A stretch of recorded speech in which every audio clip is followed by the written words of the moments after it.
संबलपुर रे काहेकि हेउनी पौर निर्वाचन चुप बसिचंती राज्यर बीजेडी सरकार हारी जिबा भयरे बीजेडी पौर निर्वाचन पई डरुची कि संबलपुर रे बीजेडी निज सांगठनिक संपादकों को लोकसभा प्रार्थी करिछि। नवीन बाबू कंटावांची विधानसभा लड़ुचंती। पश्चिम ओडिशा राजनीतिर चाणक्य प्रसन्न बाबू रेढ़ाखोलू विधानसभा प्रार्थी। नवीन बाबू संबलपुरी लुंगी पिंधि जोड़ी शंख को भोट देवाकू वीडियो माध्यम रे वार्ता भी देउचंती।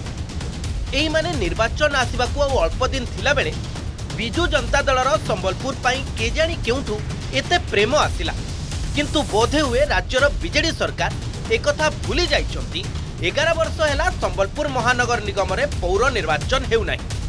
हारिबा भयरे हाईकोर्ट रे मामलार बहाना करी चुप बसिचंती राज्यर बीजेडी सरकार। संबलपुरवासी निज भाग्य को आदरी सरकारी नाली फिता तले रहिबा पई बाध्य हेउछंती। संबलपुर महानगर निगमवासी को मिलुनी मौलिक सुविधा। संबलपुर महानगर निगम पांठी को आसुची कोटी कोटी टंका, हेले सुफल पाउनाहांती संबलपुरवासी। तथ्य अनुसार 2013 नवेम्बर 15 रे संबलपुर को महानगर निगमर मान्यता देइथिले राज्य सरकार। वार्ड पुनः गठन एवं संरक्षण पाई 2015 जनवरी 15 रे राज्य सरकार गेजेट नोटिफिकेशन जारी करथिले। 2015 फेब्रुआरी 13 रे वार्ड पुनर्गठन और संरक्षणर तालिका प्रकाश मध्य पाइथिला। किंतु पौर परिषद रे बुर्ला एनएसी और हीराकुद एनएसी सह धनकौड़ा और मानेश्वर 12टी पंचायतर 56टी गाँव को नहीं महानगर 41टी वार्ड रे परिणत होइतला। किंतु आज पर्यंत अर्थात 11 वर्ष भितर राजनैतिक इच्छा शक्तिर अभाव एवं सरकारी अवहेला जो महानगर निगमवासी निजस्व निर्वाचित प्रतिनिधिटीए पाई पारि नाहंती। बहुत आवश्यकता अच्छे मैडम। एटा निर्वाचन जेन पेंडिंग होकर रही जाइए कोर्ट रे, से विभिन्न असुविधार सम्मुखीन होचन लोक मैंने क्या करके आमर एरिया डेभलपमेंट हो नहीं पार्बार के बर्तमान जेन सरकार अच्छा दायी करुचु।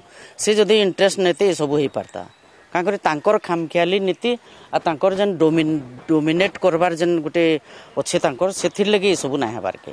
मुख्यमंत्री तो किसी जानबार नहीं, से घरे अच्छन तांकर रखीचन चेला चौपट से माने काम करूचन। से माने काई सब लोक मानकर कथा बुझबे। से माने एसी घर भीतर रही करी बड़ बड़ लोक माने गरीब लोक मानकर कथा से माने बुझी ना पारन, सेते लगे प्रकार असुविधा होची। 11 वर्ष धरी गणमाध्यम एक कथाटा उठेछि। 11 वर्ष धरी विभिन्न सामाजिक अनुष्ठान आमर संबलपुर विचार मंच ए प्रश्न उत्थापन करिछि, किंतु मुख्य विरोधी दल तार नेतागण ए क्षेत्र में सरकार सहित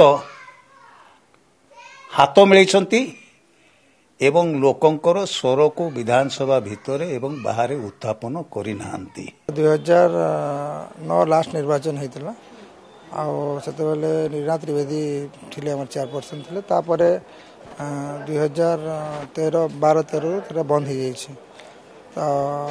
तापरे बहुत आम जोटा ग्रामांचल थिला ताको महानगर मिसेकरी माने संबलपुर महानगर गोटे थप देले हाईकोर्ट आंदोलन को दबाइवाई से समय रे। तापरे समय गड़ी चली। आज 2024 है गोटे निर्वाचन 2014 रे गला, तापरे 2019 रे गला। सब बेले से कहते जे निर्वाचन करूँ से भय होची जे भारतीय जनता पार्टी संबलपुर बहुत मजबूत अच्छी। भारतीय जनता पार्टी तो निर्वाचन हम महानगर ए भारतीय जनता पार्टी निर्वाचित होकर आसो। तेणु जो दुर्नीति से करें ना। अन्यपटे पौर निर्वाचन को नहीं राज्य सरकार को ऊपर बर्षी थे केंद्र मंत्री धर्मेंद्र प्रधान। 10 वर्ष है संबलपुर म्युनिसिपालिटी नेतृत्व नहीं। लोकंकर मत काले संबलपुर रे पौर निर्वाचन हेले संबलपुर रे हारीजिब बिजू जनता दल आउ हारिबार भୟରେ हाईकोर्ट रे मामलार बहाना करी पौर निर्वाचन करने को देउनांती राज्यर बीजेडी सरकार। संबलपुर कैमरा पर्सन समीर दास कविता स्वाई रिपोर्ट अर्गस डिजिटल। जदि आपंक आम भिडी भल लगा तेब आम चैनल को लाइक शेयर और सब्सक्राइब करने को जमा भी भूलु नहीं।